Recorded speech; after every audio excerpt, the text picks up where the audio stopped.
গতকাল রাতে উদয়পুর ডিএম অফিসের নিচে অর্থাৎ পূর্ত দপ্তরে অফিসের সামনে TR01 AB1641 নম্বরের একটি 6 চাকার গাড়ি রেখে গাড়ি চালক বিশ্বজিৎ সাহা তার নিজ বাড়িতে বিকাল 5টার সময় বাড়িতে যায়। স্নান ও খাওয়া দাওয়া সেরে রাত্রি 8টা থেকে 8টা 15 মিনিটের মধ্যে এসে দেখে গাড়ির জানালা ভাঙা অবস্থায় রয়েছে। পরবর্তী সময় দেখতে পায় গাড়িতে থাকা দুটি 12 ভোল্টের ব্যাটারি চোরেরা খুলে নিয়ে গেছে, যার বাজার মূল্য একটা ব্যাটারির দাম প্রায় 18,000 টাকা। পরবর্তী সময়ে গাড়ি চালক বিশ্বজিৎ সাহা গাড়ির মালিক গোপাল বৈদ্যকে সমস্ত ঘটনা অবহিত করে।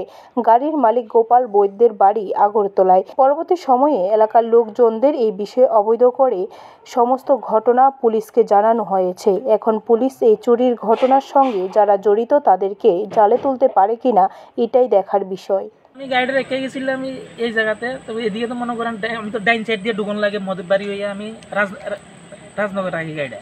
তো আপনার সন্ধ্যার সময় ঢুকালে এক সময় মনে করেন আগে থেকে গাড়ি আইয়া তখন গাড়িটাতে দুই গাড়ি একসাথে জাগাও না।